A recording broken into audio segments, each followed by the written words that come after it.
ঘটনা শুনুন, চোখের পানি ঝরঝর করে পড়বে। ইমাম হোসেন 10ই মুহররমের দিনে কারবালার প্রান্তরে যাওয়ার জন্য বাবা রেডি হচ্ছেন। বন্ধুরা, সাকিনা 7 বছরের বেটি সাকিনা বাপের হাতখানা ধরে বলছেন, আব্বা আপনি কোথায় যাবেন? আব্বা আপনি কোথায় যাবেন? বলেছিলেন, মা আমি যাব সে যুদ্ধের ময়দানে যুদ্ধ করার জন্য। মা সাকিনা বলেছিলেন, আব্বা গো আপনাকে আমি যেতে দিব না। আব্বা বলল, কেন রে মা? বলছেন, আব্বা গো এই জন্য আমি আপনাকে যেতে দিব না, ওই যুদ্ধের ময়দানে যে গেল আব্বা ঘুরে এলো না। ইমাম হোসেন বলেছিলেন, মা ওরে বেটি সাকিনা, আমি যতক্ষণ পর্যন্ত না যাব ওই কারবালার যুদ্ধ থামবে না। বেরাদার বন্ধুগণ, ও সোনা মানিকেরা শোনো না, কলেজা ফেটা যাবে মা গো। ইমাম হোসেন যাব।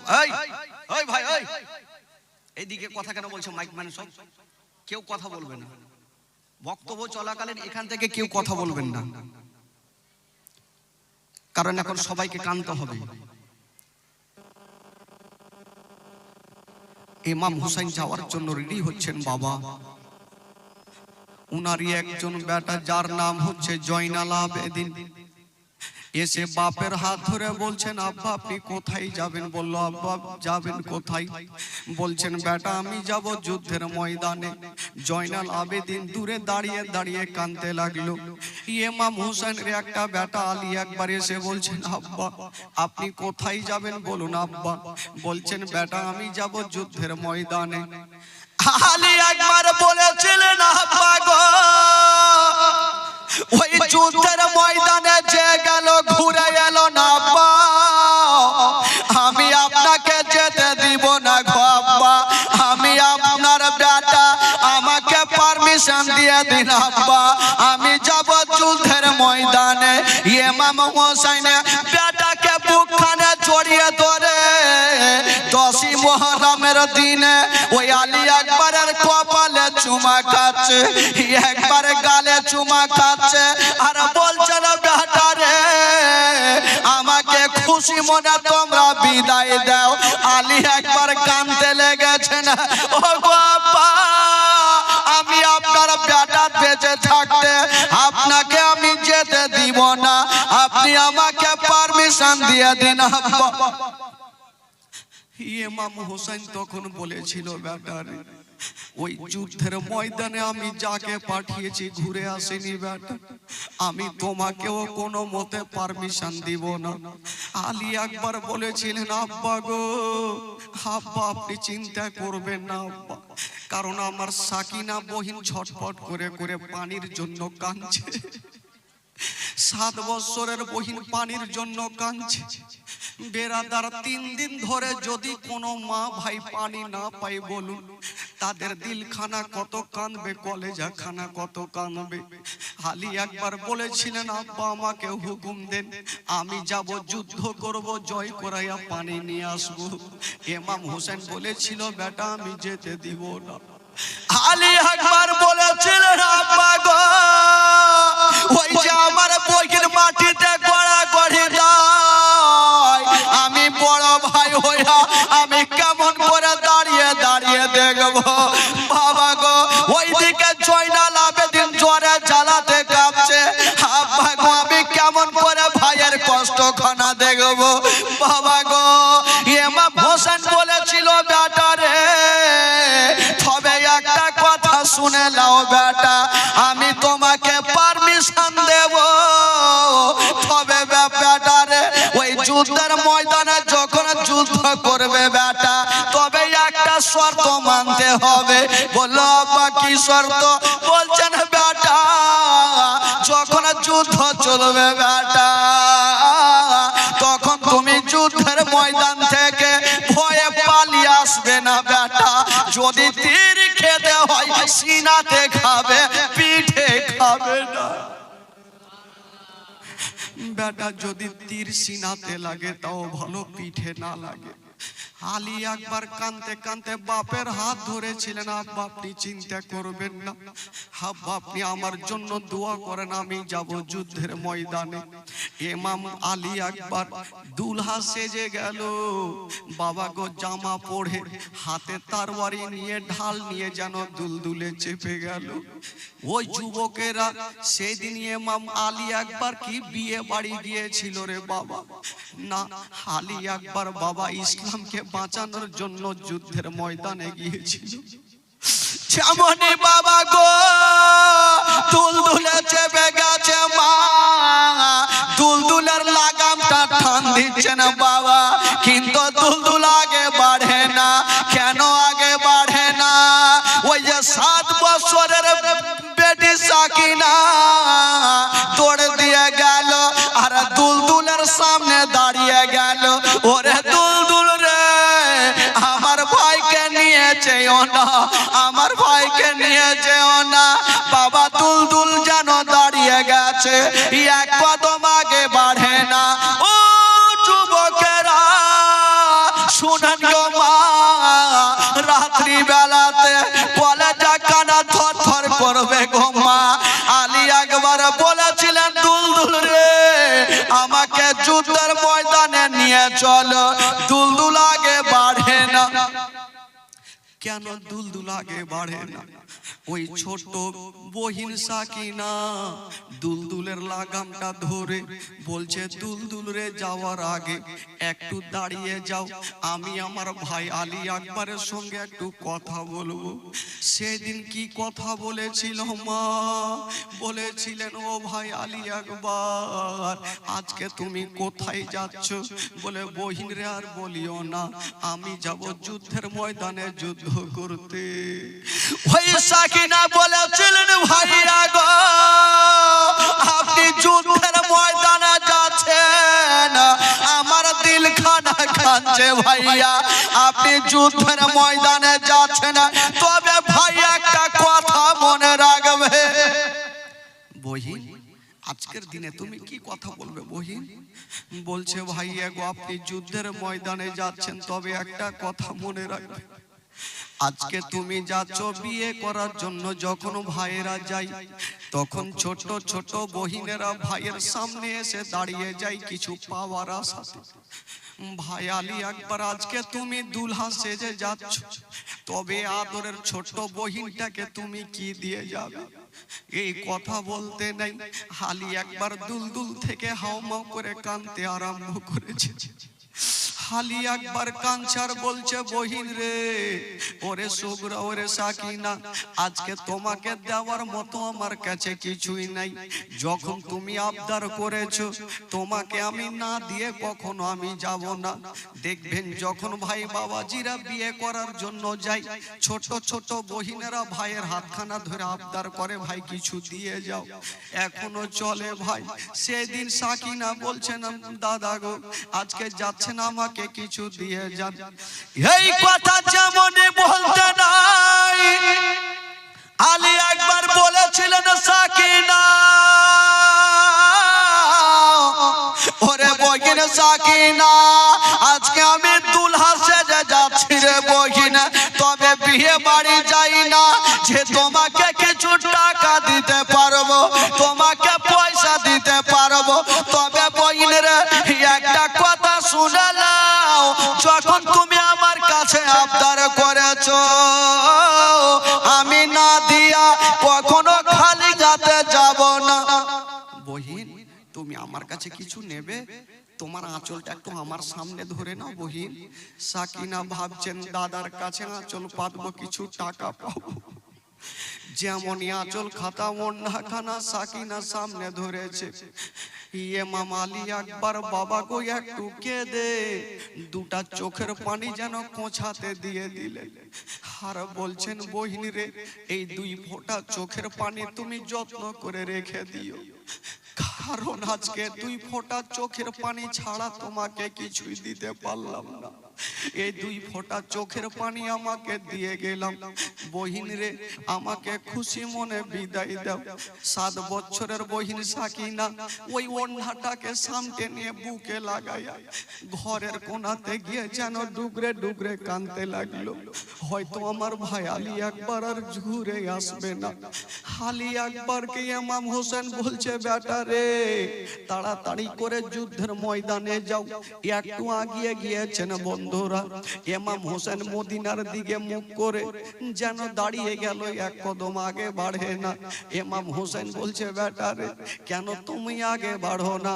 বলছে না আব্বা গো, আমি এই জন্য মদিনার দিকে মুখ করে কাঁদছি আব্বা, আজকে একটা কথা মনে পড়ে গেল। বলল কি কথা বেটা? বলছেন আব্বা, যখন আমি আসছিলাম আমার 11 বছরের একটা বেটি যার নাম সুগুরা খাতুন আমার হাত ধরে কাঁদছিল আর বলেছিল, আলী আকবর রে আমাকে সাথে করে নিয়ে চলেন, আমি মা ছাড়া থাকতে পারবো না। সেদিন আমি সান্ত্বনা দিয়ে বলেছিলাম, বহিন কেউ তোমাকে নিয়ে গেল না, চিন্তা করো না, আমি তোমার ভাই কথা দিলাম তোমাকে আমি নিয়ে আসবো।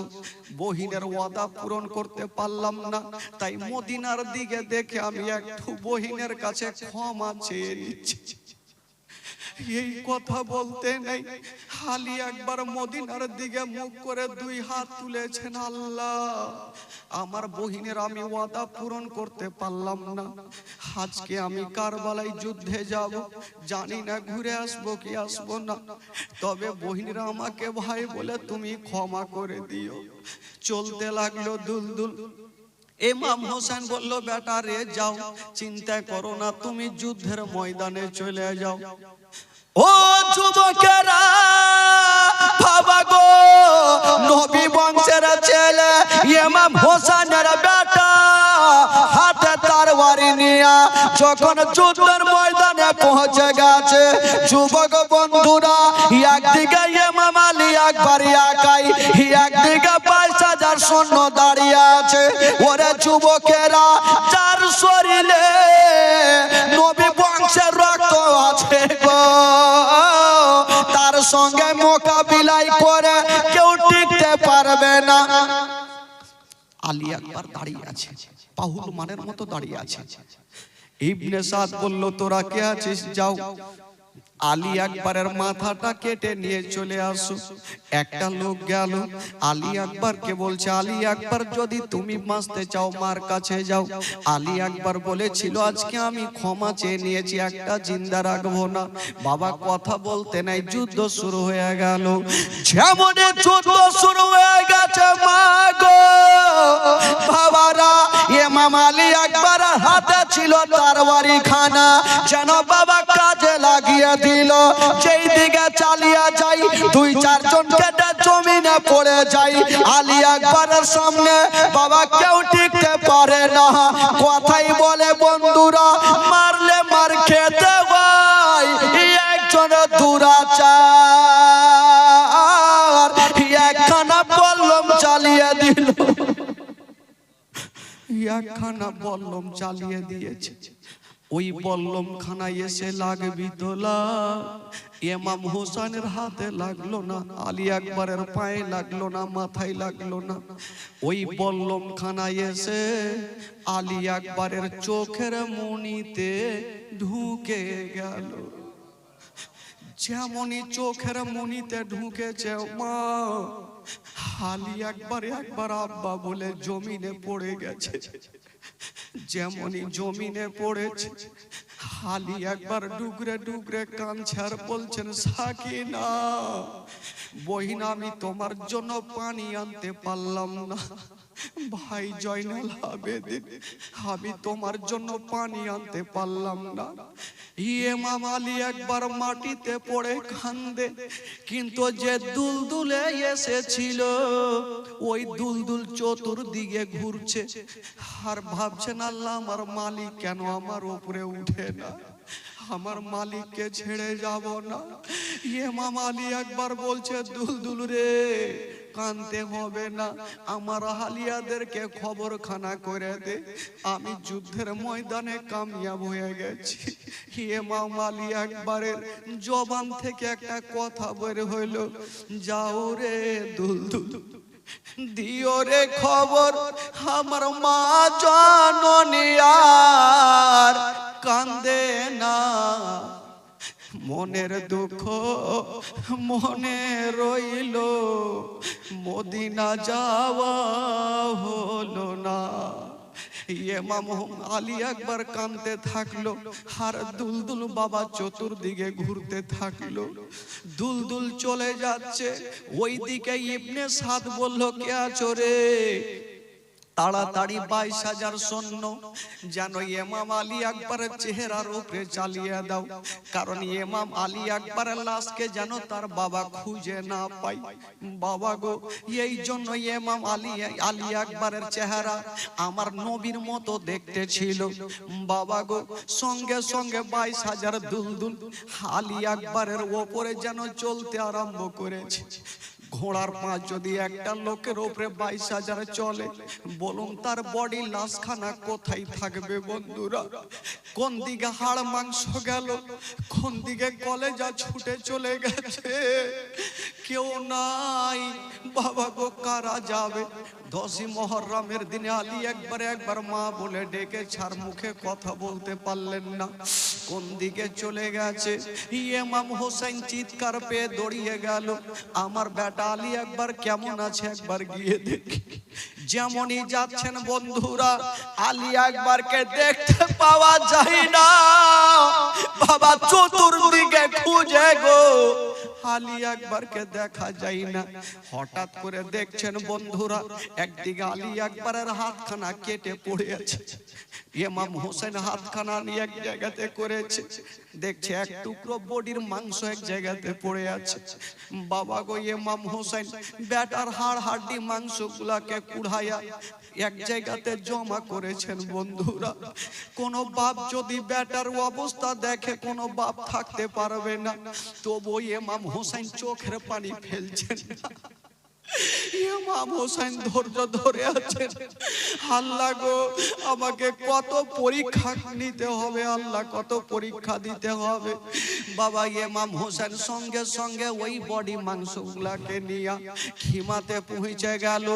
ডাক দিচ্ছেন, বিবি তোমার আলী আসগরকে একবার তুমি নিয়ে আলী আকবরকে নিয়ে নাও।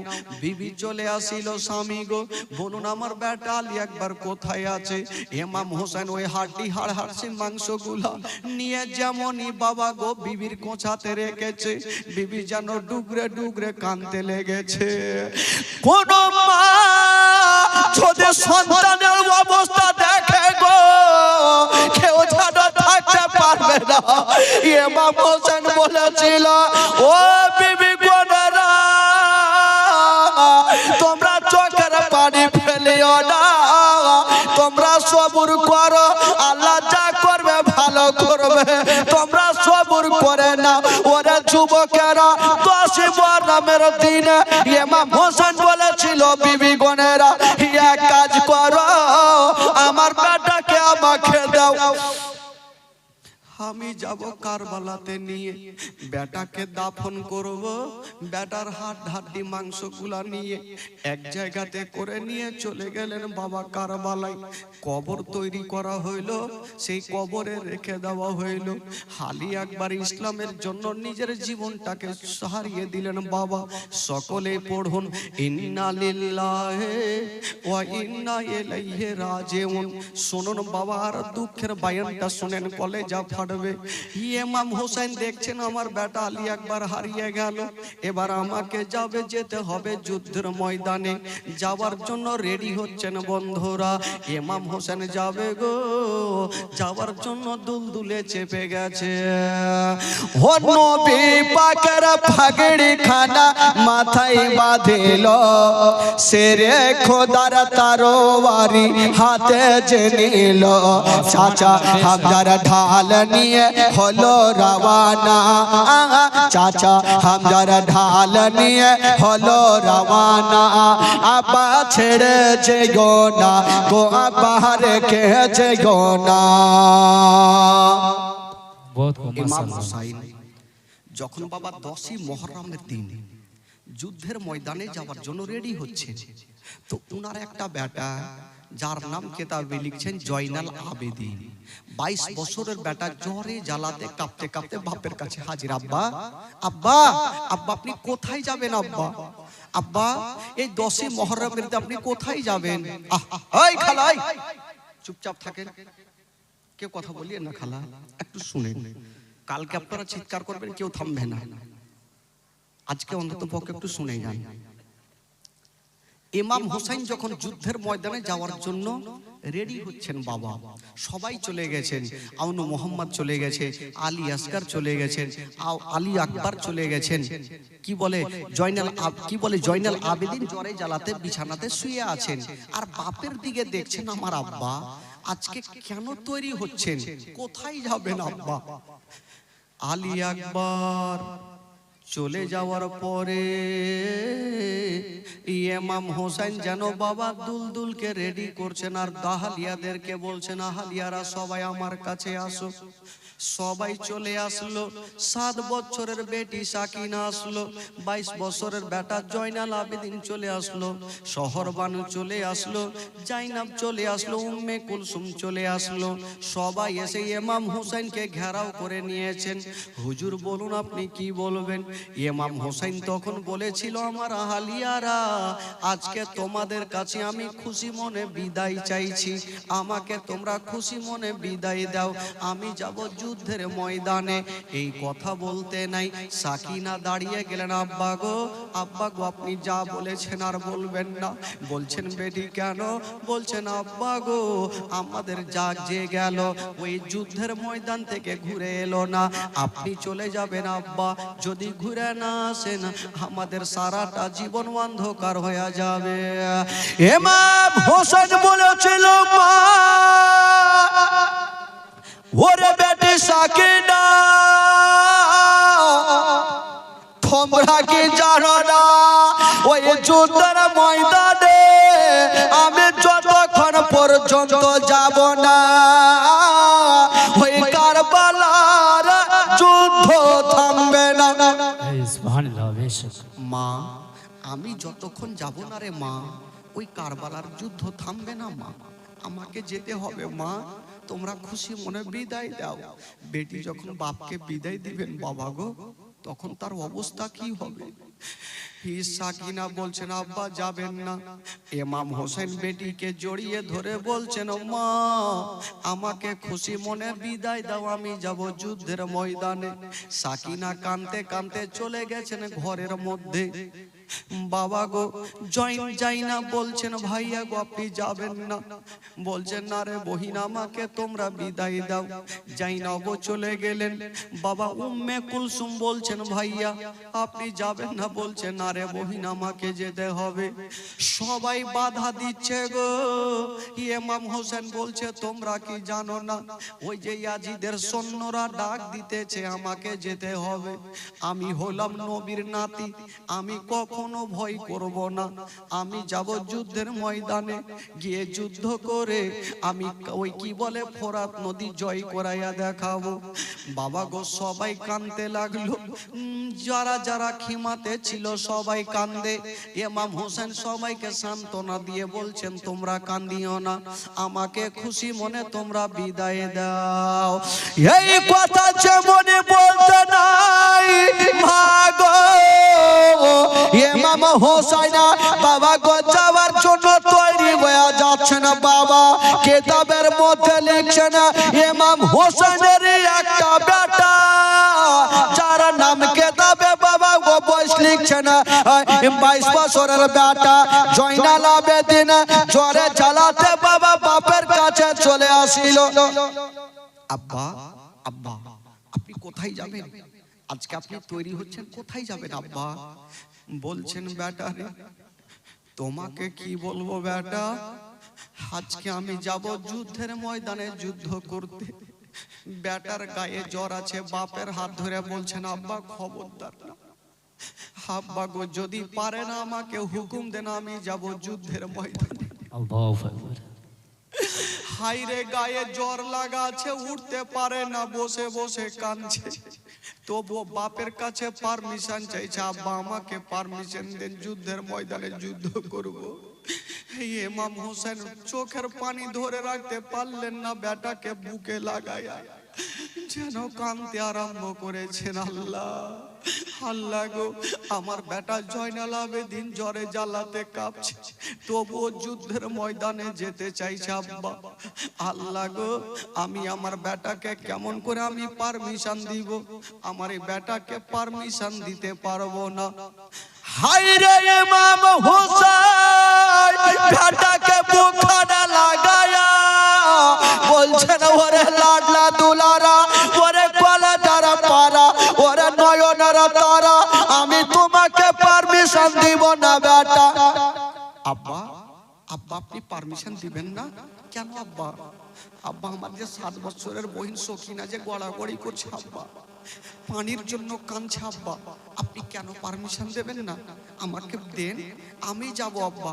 আমার গায়ে জ্বর লাগাছে, কি আছে আব্বা, আমি যে একমাত্র নবী বংশের ছেলে, জোরে বলুন, আমি যে নবী বংশের ছেলে আব্বা, আমাকে পারমিশন দেন আব্বা, আমাকে দেন না। বেটা তোমাকে দেব না।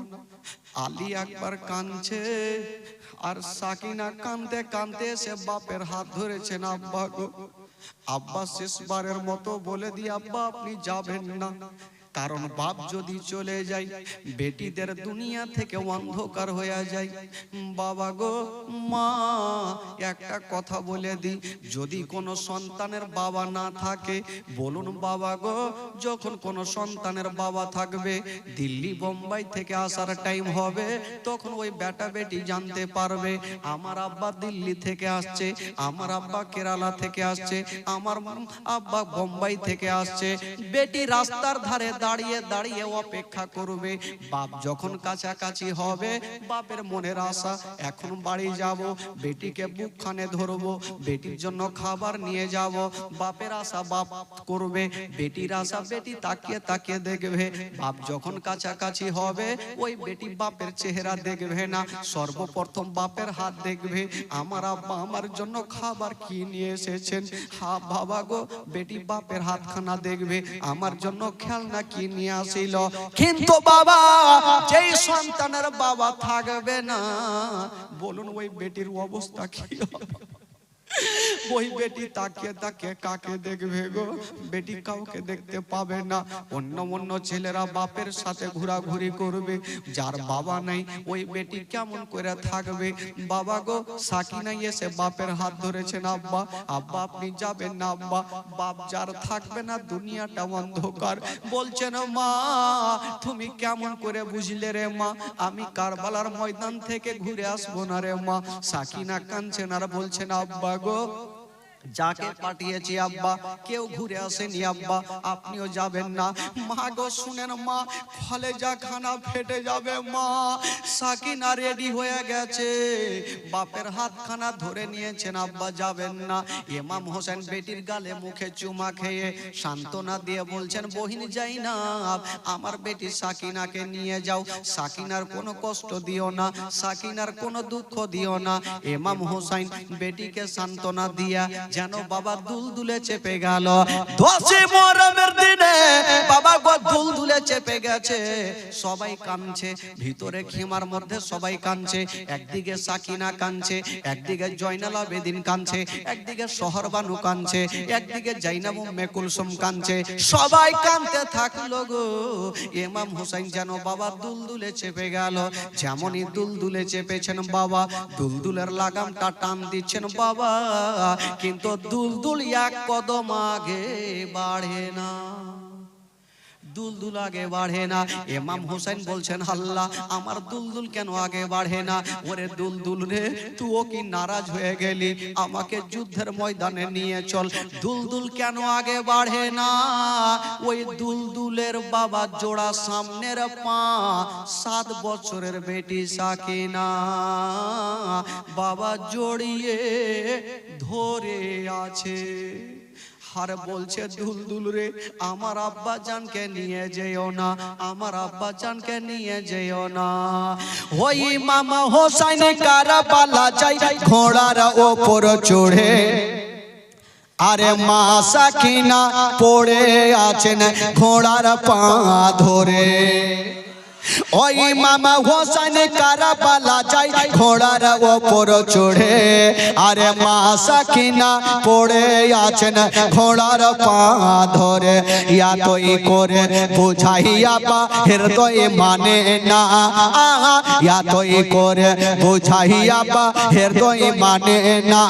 আব্বা ছেড়ে যেও না গো, আব্বা রেখে যেও না। ওই দুলদুল বাবা এক কদম আগে বাড়াই না, কেমন করে বাড়াবে গো? ওই দুলদুলের জোড়া পা 7 বছরের সাকিনা ধরে আছে। দুলদুল আগে বাড়বে চলে না। আহা সাকিনা বলছে দুলদুল আমার আব্বাকে নিষেধ করেছি, আমার আব্বা মানেনি। দুলদুল আমি তোমার পা ধরেছি, আমার আব্বাকে নিয়ে যেও, আমার আব্বাকে নিয়ে যেও না। ওরে দুলদুল তবে একটা কথা শুনে যাও, আমার আব্বাকে যদি নিয়ে যাও তবে আমার বুকের ওপরে পা রেখে যাও, কারণ আমার আব্বা যদি না থাকে তবে আমার ও দুনিয়াতে থাকার কোনো দরকার নেই। আমি আব্বা ছাড়া থাকতে পারবো না, আমার আব্বা জানকে নিয়ে যেও না। দুলদুল ভাবছেন খোদা আমি যদি এক কদম আগে বাড়াই তবে সাকিনার বুকের ওপরে পা চেপে যাবে, আর যদি সাকিনার ওপরে পা চেপে যায় তবে সাকিনার বাঁচবে না। বাবা গো দুলদুল বলছেন খোদা তুমি আমার জবান খানা খুলে দাও। ইমাম হোসেন চলতে বলছে আর তার বেটি সাকিনা আমাকে দাঁড়াতে বলছে, আমি কোনটার কথা শুনবো? জবান খানা খুলে দাও, আমি হোসেনের সঙ্গে যেন কথা বলতে পারি। বাবা গো আল্লাহ জবান খানা খুলেছেন। ওই দুলদুল বলছেন ও গো আমার মালিক, ও গো মা ফাতেমার বেটা হোসেন আপনি একবার তাকিয়ে দেখেন, আপনি তো চলতে বলছেন, আমার পায়ের দিকে তাকিয়ে দেখেন। ইমাম হোসেন যেমনই তাকিয়ে দেখছে মা 7 বছরের বেটি সাকিনা ধুলাতে লটালটি করে দুলদুলের পা ধরে আছে আর বলছে আমার আব্বাকে নিয়ে যেও না। বাবা গো ইমাম হোসেন দেখতে নাই বেটিকে টেনে বুকখানে লাগিয়েছে, মা তুমি কান্দিও না। কবি লিখেছেন বাবা হোসেন বলে শোনো বেটি শোনো সাকিনা রে, কারবালাতে যাব বেটি বাধা দিস না রে। হোসেন বলে শোনো বেটি শোনো সাকিনা রে, কারবালাতে যাব বেটি বাধা দিস না রে। আমি না গেলে বেটি যুদ্ধ থামবে না, আমি না গেলে বেটি যুদ্ধ থামবে না।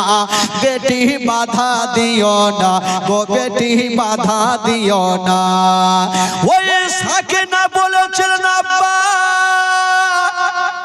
আব্বা গো আমি বাধা দিচ্ছি না আব্বা, তবে জানি না আমার মনটা কেমন কেমন করে। ছাড়া বাবা নাই আব্বা তার দুনিয়াতে কিছুই নাই।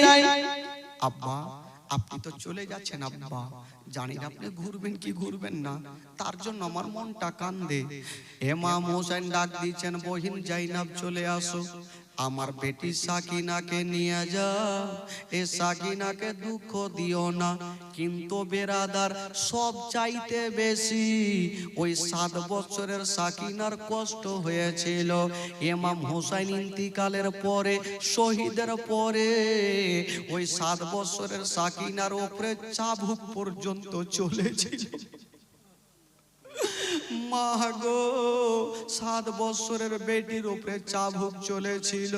মা গো, জীবনী শুনে কলেজা থামবে না। সাকিনা বাবা গো থাকতে পারলেন না। জাইনাব সাকিনাকে টেনে নিয়ে গেল খিমাতে। ইমাম হোসেন বলে দিল, তোমরা কান্দিও না, আমাকে খুশি মনে বিদায় দাও। বাবা, যারা মহরম খেলে গো তারাকে বলবো, যেই দিন 10ই মহরমের দিনে তারা লাঠি লাদনা কিছু খেলে নাই বাবা গো, তারা দুঃখ প্রকাশ করেছেন। আর যদি খুশি করেছেন তবে ইয়াজিদ পাপীরা খুশি করেছেন বাবা গো। ইমাম হোসেন সেই দিন কষ্ট করেছেন বন্ধুরা। ওই ইমাম হোসেন যেমনই বন্ধুরা ওই দুলদুলা লাগামটা টেনে দিয়েছেন বাবা, যেমনই টেনে দিয়েছেন মা গো, ওই দুলদুল যেন চলতে লাগলো। যেমনই চলতে লেগেছে না বাবা গো, ওই কারবালার প্রান্তরে পৌঁছে দিল, যুদ্ধের ময়দানে পৌঁছে গেল। যেমন যেতে নাই বাবা, একদিকে ইমাম হোসেন একাই, একদিকে 22,000 সৈন্যরা দাঁড়িয়ে আছে, সবাই রেডি হয়ে গেছে। বললাম ফারসা নিয়া, তরবারি নিয়া, বাবা ঢাল নিয়া, তীর ধনুক নিয়া, সবাই রেডি হয়ে গেছে। ইমাম হোসেনকে ছেড়ে দেব না। ইবনে সাদ বলল, ওরে তোরা কে আছিস? ইমাম হোসেন চলে এসেছে, তোমরা যুদ্ধের জন্য তৈরি হয়ে যাও। ইমাম হোসেন বলল, দাঁড়িয়ে যাও, দাঁড়িয়ে যাও। ভাই রে, আজকে তোমাদের সঙ্গে যুদ্ধ করব, তবে যুদ্ধ করার আগে আমি কয়েকটা তোমাদের কথা বলতে চাই। লোকজন ভাবলো জানি না, মা ফাতেমার বেটা হোসেন কি বলবে বলা যায় না। তবে সবাই দাঁড়িয়ে গেছে, এই মতো লোকজন সবাই দাঁড়িয়ে গেছে। ইমাম হোসেন একটা উঁচা জায়গাতে দাঁড়ায়া বলছে, ওরে আজিদের সৈন্যরা, তোমরা কি জানো না আমি হলাম নবীর নাতি রে? আর নবীর নাতির সঙ্গে কেমন করে তোমরা যুদ্ধ করবে রে? তোমরা কি জানো না, যেই নবীর কলমা পড়ে তোমরা মুসলমান হয়েছো, ওই নবীর নাতির গলাতে কেমন করে তোমরা ছোরা চালাবে রে? তোমরা কি জানো না, আমার নানা যখন নামাজ পড়তেছিল, আমি আমার নানার পিঠে চেপেছিলাম।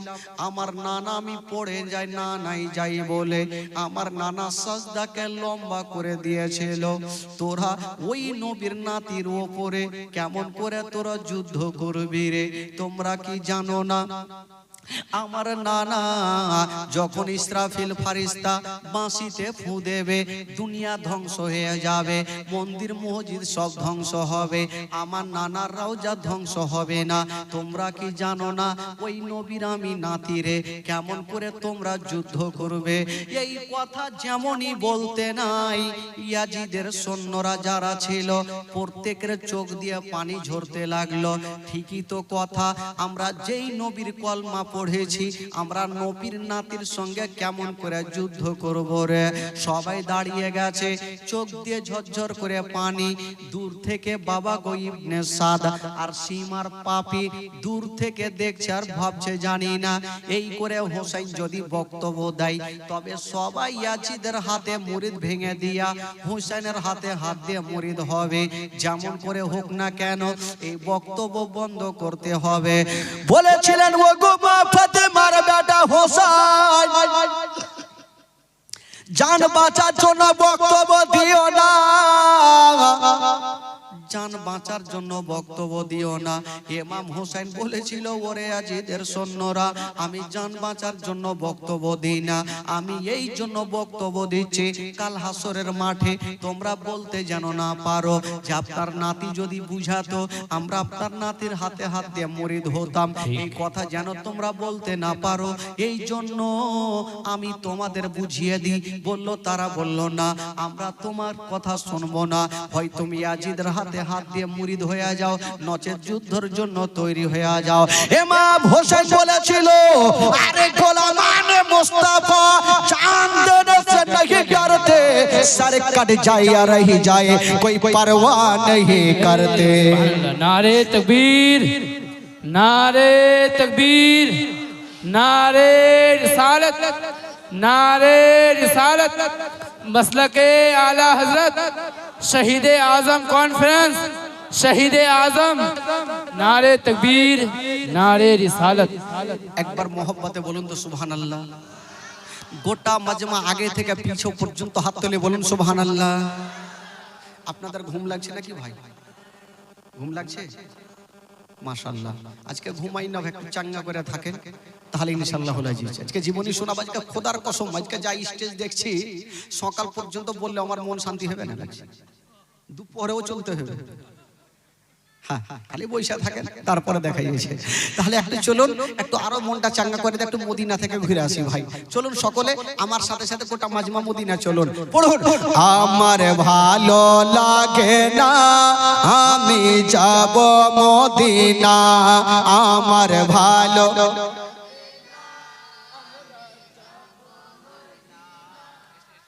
ঢিকিবা। এভাবে করলে কাজ হবে? এত লোকজন চাচা বাবা কাকা বৈশা আছেন, সবাই জোরে জোরে পড়েন, কেন চুপচাপ বৈশা আছেন? একটু মন খুলে পড়েন। যদি পড়াতে গুনাহ হয় আমাকে দিবেন, আর নেকি যদি হয় তো আপনারা ভাগ চুকরে এটা লিয়েন। নাকি আপনাদের ভাষাতে কি বলে জানি না, আপনাদের ভাষাতে কি বলে? ভাগ করলেন, বাঁটালেন। ভাই তাহলে পড়ুন, কেউ চুপচাপ থাকবেন না, মন থেকে পড়ুন। আমার ভালো লাগে না আমি যাব মদিনা, আমার ভালো ও মদিনাতে না গেলে মন শান্তি হবে না, আমার ভালো আমার ভালো লাগে না, মনে আছে যে আশা নবী গো হবে তোমার সঙ্গে দেখা, মনে আছে যে আশা নবী গো হবে তোমার সঙ্গে দেখা, ও গো পাখির মতো থাকতো না উড়ে যাব মদিনা, আমার ভালো লাগে না, জোরে জোরে আমার ভালো।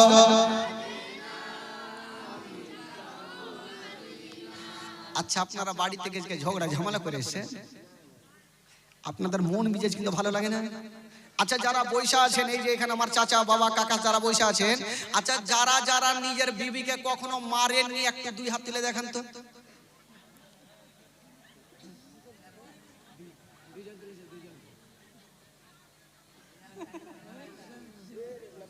আগে মা আগে, তার মানে সবাই মেরেছেন। আর মারবে না তো কি করবে? কত রকম করে আপনার ওই রায়গঞ্জ থেকে বাজার করে নিয়ে আসলেন, ঘাম চুইছে, বিবি এক গ্লাস পানি দাও, তুই লিয়ে খেয়ে নে, তো মার খাবে না তো কি খাবে? যার আগু তো কিনা বড় কথা শুনে আরো মার কি মার। খালা খবরদার, যদি স্বামী রেগে যায়, দেখবেন যে রায়গঞ্জ থেকে আসলো, রাগের মাথায় এসে বলছে বিবি দরওয়াজা খুল, আপনি বুঝালি আজকে দরওয়াজা খুলে আধমরা হইতে হবে, মানে মারবেই মারবে। তো বাঁচার জন্য কি করবেন? একটা ওষুধ দিয়ে যাব। যদি স্বামীর কাছ থেকে বাঁচতে চান তো দরওয়াজা খুলে বলবেন আসসালামু আলাইকুম ওয়া রাহমাতুল্লাহ, জোরে বলুন সুবহানাল্লাহ। बहुत को बहुत को बहुत আপনি को বলুন ভাই, যদি বিবিরা স্বামীকে ওই মুহূর্তে রাগের টাইমে সালাম করে তো রাগটা পানি হবে কি হবে না ভাই? হয়তো জোরে লাঠি পড়তো কোটা আসতে পড়বে তো বিবিরে বলবে স্বামীকে আবার সালাম করে লজ্জা লাগছে তো লজ্জা করবা তো হুঁড়া খা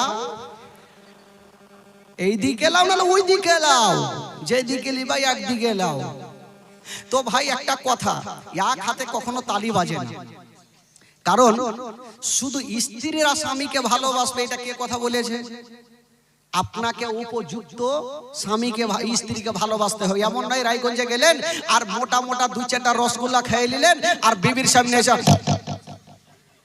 একবারও তো মনে হইল না যে বিবির জন্য দুটা নিয়ে যায় তো কেমন করে আপনাকে ভালোবাসবে ভাই খবরদার আমার নবী যেই দিকে কি বলে খাদিজাতুল কুবরা বা আমার নবী যেই দিকে মাংস মুখে লাগিয়ে খেতেন তো খাদিজাতুল কুবরা সেই দিকটাতে মুখ লাগিয়ে খেতেন জোরে বলুন সুবহানাল্লাহ বহুত খুব বেশ কারণ জানেন স্বামী স্ত্রী যদি ভালোবাসা থাকে আমার আল্লাহর আরশ পর্যন্ত খুশি হয়ে যায় বহুত খুব বেশ তো ভাই রে এগুলো কথা তো আর জালসাতে বলা হয় জীবনী তো তোর বলা হবে না তাহলে শুনেন ভাই বেরাদার বন্ধুগণ বাবাজি একটা কথা আপনাদেরকে বলতে চাই ভাই এই যে পবিত্র সভাতে বসে আছেন ভাই কেউ চুপ করে না কারণ আল্লাহ পাক কার কখন কোন জায়গাতে মরণ নিয়ে নেবে কেউ বলতে পারবে না মরণের কোনো গ্যারান্টি আছে ভাই সব জিনিসে ইয়েস নো হবে হবে না যাবে যাবে না ভাত খেয়ে নাও খাবো না একটা অপশন আছে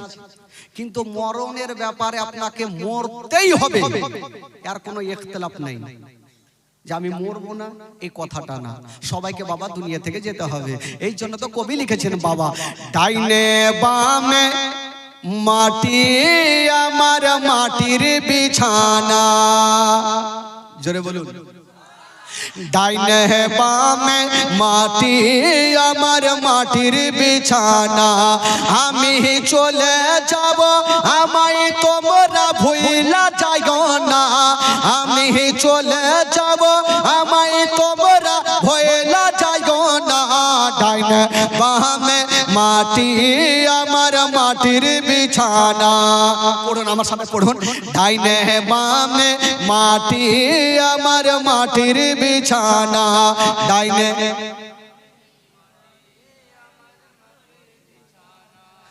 মনে হচ্ছে কবরস্থানে ঢুকে গেছে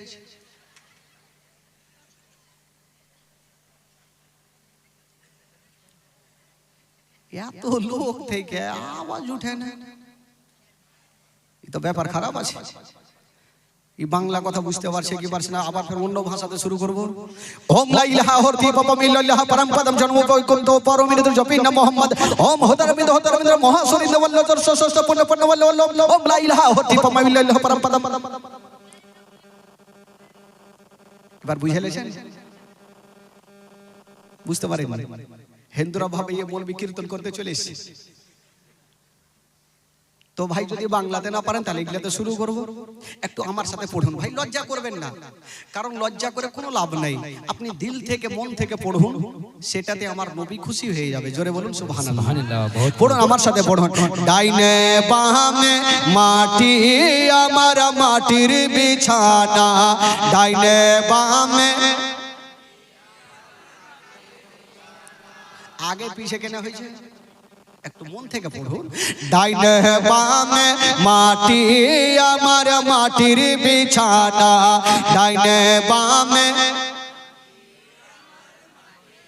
আমি চলে যাব আমায় তোমরা ভুইলা যাইও না আমি চলে যাব আমায় তোমরা ভুইলা যাইও না ডাইনে বামে মাটি আমার মাটির বিছানা ডাইনে বামে ঘরের বিবি ছেলে মেয়ে আছে যাহারা জন্মের মতো বিদায় করে দিবেন তাহারা ঘরের বিবি ছেলে মেয়ে আছে যাহারা জন্মের মতো বিদায় করে দিবেন তাহারা ঘরের বিবি ছেলে মেয়ে আছে যাহারা জন্মের মতো বিদায় করে দিবে না তাহারা। হাই হাই এত নেস্তর হবে মানুষ আগে বুঝি নাই। হাই হাই এত নেস্তর হবে মানুষ আগে বুঝি নাই। ডাইনে বামে মাটি আমার মাটির বিছানা। ডাইনে টাকা পয়সা বাড়ি গাড়ি যাহা করেছি সব কিছু ফেলাইয়া আমি একা যাইতেছি। টাকা পয়সা বাড়ি গাড়ি যাহা করেছি সব কিছু ফেলাইয়া আমি একা যাইতেছি। হাই হাই এই জগতে আমার আপন আর তো কেমন নাই। হাই হাই এই জগতে আমার আপন আর তো কেমন নাই। ডাইনে বামে মাটি আমার মাটির বিছানা। ডাইনে বামে মাটি আমার। ভাই বন্ধুগণ শুনুন, এবার একটু কলেজা ফাটবে। ইমাম হোসেন বলেছিলেন, ওরে দুশ্মনেরা আমি জান দিয়ে দেব, জীবন দিয়ে দেব, কিন্তু ইয়াজিদের হাতে হাত দিয়া মুরিদ হব না। वाह बहुत खूब। এই জন্য উর্দু শায়র বলছেন, কি বলছেন? उर्दू शायर बोलছেন, गोला माने मुस्ताफा जान देने से नहीं डरते। गोला माने मुस्ताफा जान देने से नहीं डरते। सर कट जाए या रह जाए कोई परवाह नहीं करते। वाह बहुत खूब। যারা নবীর আশিকে দিওয়ানা তারা মরণের ভয় করে না। জান দিয়ে দেব কিন্তু ঈমান যেতে দেব না। ও বন্ধুগণ বাবা শুনে জান বাবা গো, ইমাম হোসেন এবার যুদ্ধের ময়দানে বাবা গো তৈরি হয়ে গেছে। ওই দুশমনেরা বাবা গো 22,000 সৈন্যরা দাঁড়িয়ে ছিল। বাবা গো ঈমান তাজা করো না, ধ্যান দিন বন্ধুরা।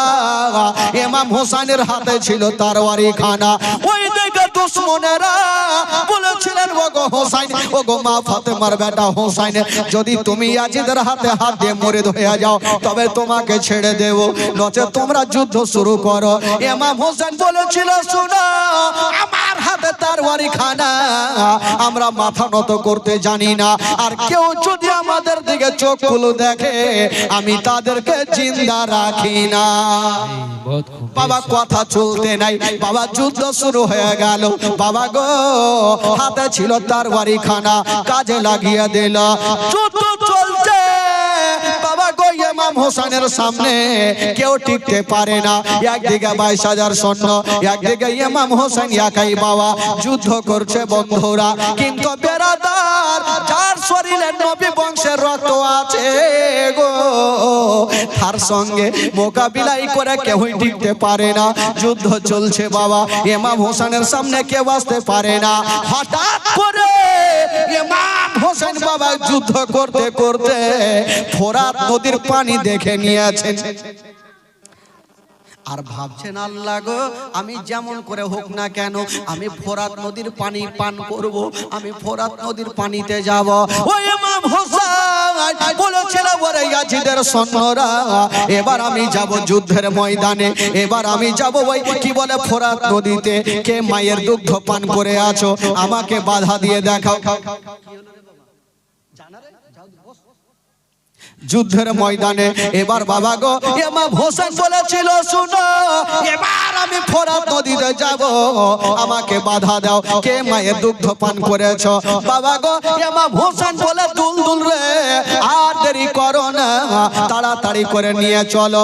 বাবা গো দুলদুল আগে দেখলো, ডানে দেখলো, পিছনে দেখলো, সামনে দেখলো, এত জোরে চলতে লাগলো গো 22,000 সৈন্যর বুকের ওপর দিয়া চিড়তে ফাড়তে গিয়া বাবা গো ওই ফোরাত নদীতে চাভাং করে নেমে গেল। সুবহানাল্লাহ। বাবা আপনি চিন্তা করেন, এই যে রমজান মাস যখন আসে আমরা সারা দিন সকাল ভোরের টাইমে সেহরি খাই, আবার সন্ধ্যার টাইমে ইফতার করি। তো সারা দিন খাওয়ার ইচ্ছা যা না জাগলেও শুধু ইচ্ছা জাগে পানি পান করার। একটু যদি পানি পেয়ে যেতাম আমার খাবারের দরকার থাকতো না। 2 দিন আমি থেকে যেতাম। ইমাম হোসেন 3 দিন থেকে পানি পান করে। আল্লাহু আকবার। মা গো, কলেজা শুকিয়ে আছে, হুলকুমটা শুকিয়ে আছে, 3 দিন থেকে হুলকুমে এক চুল্লু পানি নেই। ইমাম হোসেন ভাবছেন, আল্লাহ আমি সামনে পানি দেখেছি, এক্ষুনি আমি পানি পান করব, যুদ্ধ করতে পারবো। ইয়াজিদের সৈন্যরা তাকিয়ে তাকিয়ে দেখছে ইমাম হোসেন ওই পানিতে নেমে গেছে, পানি পান করবে। আমরা হয়তো যুদ্ধ করে আর পারবো না। ইমাম হোসেন ও যুবকেরা শিক্ষা নিয়ে যান। দেখুন ইমাম হোসেন ইসলামের জন্য কি কি করেছেন বাবা। সামনে পানি দেখেছেন, 3 দিনের পিয়াসা, এক চুল্লু পানি নিয়েছেন আর ভাবছেন আমি পানিটা পান করব। যেমনই পানি পান করতে যাবে গো, হঠাৎ করে আলী আসগারের কবরখানা দেখে নিল। যেমনই আলী আসগারের কবরখানা দেখে নিয়েছে, ইমাম হোসেন বলল, আল্লাহ আমার আলী আসগার পানি পানি পানি করে শহীদ হয়ে গেছেন, পানির পাইনায় হুলকুমে তীর লেগেছিল। আল্লাহু আকবার। আল্লাহ গো, আমার আলী আসগার পানি পেল না, আল্লাহ আমিও পানি পান করব না। বাবা গো, আলী আকবরের কবরখানা দেখে নিল, বলছেন ওরে পানি রে, এই পানি পানি করে আমার আলী আকবর শহীদ হয়ে গেছে, আবুল কাসিম শহীদ হয়ে গেছে, আউনো মোহাম্মদ শহীদ হয়ে গেছে, মোহাম্মদ ইব্রাহিম শহীদ হয়ে গেছে, পানি রে আমিও তোকে পান করব না। ওই ফরহাদ নদের পানি বাবা আবার ফোরাতে ফেলে দিয়েছে, আর দুলদুলে চেপে গেল, বলে দুলদুল রে এবার আমাকে যুদ্ধের ময়দানে নিয়ে চলো। ইমাম হোসেন বাবা আবার দুলদুলে চেপে গেল, কিন্তু যেমনই নদী থেকে উঠেছে মা, ওইদিকে ইয়াজিদের সৈন্যরা ভাবছে ইমাম হোসেন কিন্তু পানি পান করেছে। বাবা গো, খোদার কসম ইমাম হোসেন এক ফোঁটাও পানি পান করেনি। বাবা দুলদুলে চেপে গেল, চতুর্দিক থেকে তীর বর্ষণ শুরু হয়ে গেল। ইমাম হোসেনের হাতে ছিল তরবারি খানা, বাবা কাজে লাগিয়ে দিল। যেইভাবে কলার গাছকে ঝুড়ে দেওয়া হয়, সেই মতো ওই দুশমনের মাথা কাটতে লেগেছে। বাবা গো, ইমাম হোসেনের সামনে কেউ টিকতে পারে না, কেউ আসতে পারে না। বেরাধার এক দুরাচার, এক দুশ্মন একখানা বল্লম চালিয়ে দিয়েছে। যেমনই বল্লম চালিয়ে দিয়েছে গো, ওই বল্লম খানা এসে লাগবি তো লাগ, ইমাম হোসেনের হাতে লাগলো না, পায়ে লাগলো না, মাথায় লাগলো না। ওই বল্লম খানা এসে চোখের কোণাতে লেগে গেল। যেমনই চোখের কোণাতে লেগেছে, ইমাম হোসেন দুলদুলে থাকতে পারলেন না। বাবা আস্তে আস্তে জমিনে শুয়ে গেছে। তারিখটা মনে রাখবেন, 10ই মুহররমের দিনে, শুক্রবারের দিনে। বাবা গো, আজকে হচ্ছে শুক্রবার, ঠিক সেই রকম শুক্রবারের দিনে বাবা গো দুলদুল থেকে নিচে নেমে ইমাম হোসেন চিত হয়ে শুয়ে গেছেন। বন্ধুরা, 3টা লোক দৌড়াতে দৌড়াতে গেল আর ইমাম হোসেনের ওপরে চেপে গেল। একজন চেপেছে পায়ের ওপরে, একজন চেপেছে জাঙের ওপরে, আর একটা লোক চেপেছে বাবা সিনার ওপরে। 3টা লোক চেপে গিয়ে বলছেন, ওগো মা ফাতেমার বেটা হোসাইন, আর তোমাকে বাঁচিয়ে রাখবো না, এক্ষুনি তোমার গর্দান আলাদা করব। ইমাম হোসেন বলেছিল, তোমরা তো 3 জন আমার উপরে চেপেছো, আচ্ছা বলো আমার গলাটা কেটা কাটবে? যে লোকটা সিনাতে বসেছিল ওই লোকটা বলছেন, ওগো মা ফাতেমার বেটা হোসাইন, আমি ছাড়া তোমার গলা কেউই কাটতে পারবে না। ইমাম হোসেন বলেছিল, কেন তুমি কেন তুমি এই ধরনের কথা বলছো? তুমি ছাড়া কেউ কাটতে পারবে না, তুমি চ্যালেঞ্জ কেন করছো? আর যখন তুমি চ্যালেঞ্জ করছো, তোমার সিনার বুটামটা একবার খোলো, আমি তোমার সিনা দেখতে চাই। কেন দেখতে চাই? আমার নবী বলেছিল, আমার ছোট নাতিরে, তোমার গলাটা ওই ব্যক্তি কাটতে পারবে যার সিনাতে একটা লম্বা শিগগির দাগ থাকবে। দেখি তোমার সিনার বুটাম খোলো। যেমনই লোকটা সীমার কি বলেছে, বুটাম খুলেছে, ইমাম হোসেন তাকিয়ে দেখছেন একটা লম্বা ঠিকই দাগ আছে। ইমাম হোসেন বলেছিল, ভাই রে, তুমি ঠিকই বলেছো, তুমি ছাড়া আমার গলা কেউই কাটতে পারবে না। তবে যে লোকটা বসেছিল, ওই লোকটার নাম কেতাবে লিখছেন সীমার পাপী। ওই সীমার পাপী ভাবা গো ছোরা খানা দিয়া ইমাম হোসেনের সিনাতে চেপে আছে মাগো। যেমনই ছোরা খানা চালাবে, ইমাম হোসেন বলেছিল, ওরে সীমা রে, এখনই আমার গলাতে ছোরা চালাবে, আমি দুই খণ্ড হয়ে যাব। তবে একটা কথা বলি, এখন সময় কটা হইল, টাইম ঘড়িতে কটা হইল, তখন ঘড়ি ছিল না, কেমন করে দেখবে? বাবা গো, যেই সময়তে সীমার পাপে নিজের কানটা খাড়া করেছে, দেখছে কুফার জুমা মসজিদে জুমার আজান হচ্ছে। কুফার জুমা মসজিদে জুমার আজান হচ্ছে। সীমার পাপী বলছেন, ও গো মা ফাতেমার বেটা, এখন শুক্রবার জুমার আজান হচ্ছে। ইমাম হোসেন কানতে কানতে বলেছিল, সীমার রে, আজকে তুমি আমার গলাতে ছোরা চালাবে, আমাকে 5টা মিনিট সময় দাও। কেন সময় চেয়েছিল? ইমাম হোসেন কি ভয় পেয়েছিল না? ইমাম হোসেন বলেছিল, সীমার রে, আমি তো দুনিয়া থেকে চলে যাব, তবে যাওয়ার আগে আমি 2 রাকাত নামাজ পড়ব। है सुभान अल्लाह, बहुत खूब, बेशक। আমি 2 রাকাত নামাজ পড়ব। ওরে সীমার রে, আমার বাপের নামাজ কাজা নেই, আমার মায়ের নামাজ কাজা নেই, আমার নানার নামাজ কাজা নেই, আমার ভাইয়ের নামাজ কাজা নেই, আমি আমার সাদা খাতাতে লাল কালির দাগ পড়তে দিব না। আমাকে 5টা মিনিট সময় দাও, আমি নামাজ পড়ব। সীমার পাপী বলেছিল, না, আমি তোমাকে নামাজ পড়তে দিব না। কেতাবে লিখছেন, বাবা পাছাড়া পাছাই করে ইমাম হোসেন ইশারা করে 2 রাকাত নামাজ আদায় করলেন। হার হাত তুলেছেন, আল্লাহ, আজকে ভালো অবস্থায় নামাজ পড়তে পারলাম না, আল্লাহ গো, আমি সারা ভাবে নামাজ পড়েছি, আল্লাহ আমার নামাজটাকে তুমি কবুল করে, আল্লাহ তুমি আমার নামাজটাকে কবুল করে নাও। ইমাম হোসেনের চোখ দিয়ে পানি, আর বলছে, সীমা রে, এবার তুমি ছোরা চালাও। বাবা গো, সীমারের হাতে ছোরা ইমাম হোসেনের গলাতে চালাতে আরম্ভ করেছে। যেমনই চালাচ্ছে বন্ধুরা, ইমাম হোসেনের গলা কাটে না।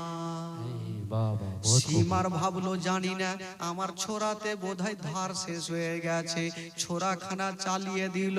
যেমনই চালিয়েছে, মা ওই ছোরাখানায় একটা শক্ত পাথরে পড়েছে, ওই পাথর পর্যন্ত 2 খণ্ড হয়ে গেল, কিন্তু ইমাম হোসেনের গলা কাটে না। সীমার বলতে লাগলো, ও গো মা ফাতেমার বেটা হোসাইন, পাথর পর্যন্ত 2 খণ্ড, তোমার গলা কেন কাটে না? ইমাম হোসেন বলেছিল, সীমা রে, তুমি যেই জায়গাতে ছোরা চালাচ্ছ, কিয়ামত পর্যন্ত যদি চালাও, আমার গলা কাটতে পারবে না। सुभान अल्लाह, बहुत खूब। বললো, কেন পারবো না? বললো, এই জন্য পারবে না, তুমি আমার যে জায়গাতে ছোরা চালাচ্ছ, ওই জায়গাতে আমার নানা চুমা দিয়েছে। बाबा बहुत खूब, बेशक। আমার নানা সেই জায়গাতে চুমা দিয়েছে। বলে, তোমার ছোরা কাজ করে না। ইমাম হোসেনকে বলছেন, ও গো মা ফাতেমার বেটা হোসেন, তবে তোমার গলা কি কাটতে পারবো না। ইমাম হোসেন তখন বলেছিল, সীমার রে পারবে, একটু ওপরে চালাও। সীমার পাপি রাগের মাথাতে একটা কাজ করলো, নিজের একটা পা ইমাম হোসেনের গলাতে চাপিয়ে দিল। ইমাম হোসেন বলল, সীমা রে তুমি আমার গলাতে পা দিও না, এই গলাতে আমার নানা বারবার করে চুমা দিয়েছে। আমার নানা আমার গলাতে চুমা দিয়েছে, আমি 22 বার হেঁটে গিয়ে আমার নানার রওজা মোবারক জিয়ারত করেছি, হজ করেছি রে, আমার গলাতে পা খানা দিও না। বেরাদার বন্ধুগণ বাবা, 10ই মুহররমের দিনে, শুক্রবারের দিনে বাবা গো, মা শুনেন মা গো, কলেজা খানা ফেটে যাবে মা। ইমাম হোসেন বলেছিল, সীমার রে পাখানা নামিয়ে লাও। ওই সীমার পাপি পাখানা নামাতে চাইছে না। ও গো মা ফাতেমার বেটা হোসেন, আমি তোমার গলাতে পা রেখে আমি ছোড়া চালাবো। বেরাদার বন্ধুগণ বাবা, ইমাম হোসেন বাবা দুলদুলের চেপের থেকে নাই পড়ে আছে, আর দুলদুল চতুর্দিকে ঘুরছে। ইমাম হোসেন বলে, দুলদুল রে বাড়ি চলে যাও, খিমাতে যাও, আমার 7 বছরের বেটি সাকিনাকে সান্ত্বনা দিও, আমার বিবিকে সান্ত্বনা দিও, আমার বেটাকে সান্ত্বনা দিও, বলবে তোমার আব্বা যুদ্ধের ময়দানে কামিয়াব হয়ে গেছে। ইমাম হোসেন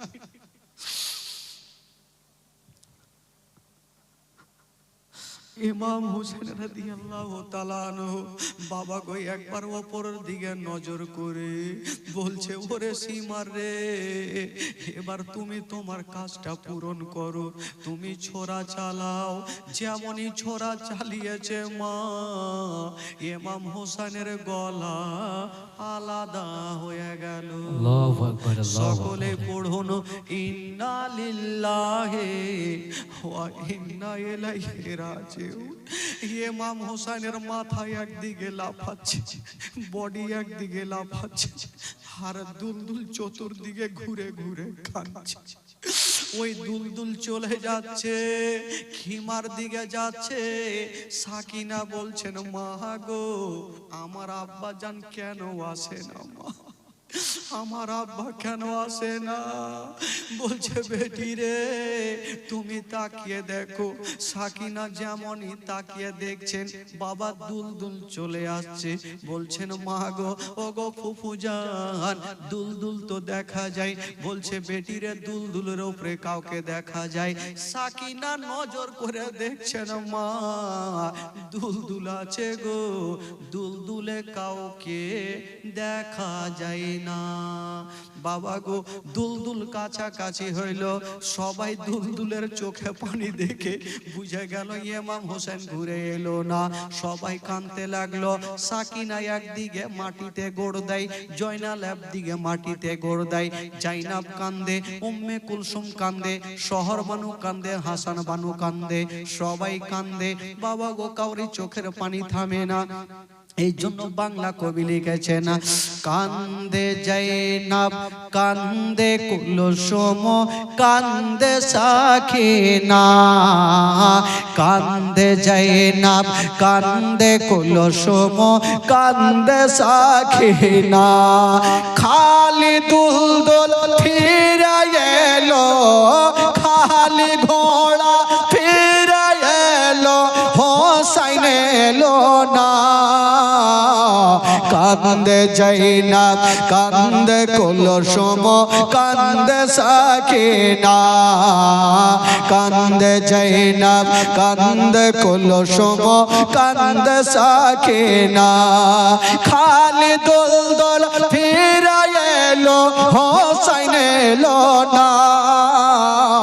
কান্দে জাইনাব কান্দে কুলসুম কান্দে সাকিনা, কান্দে জাইনাব কান্দে কুলসুম কান্দে সাকিনা।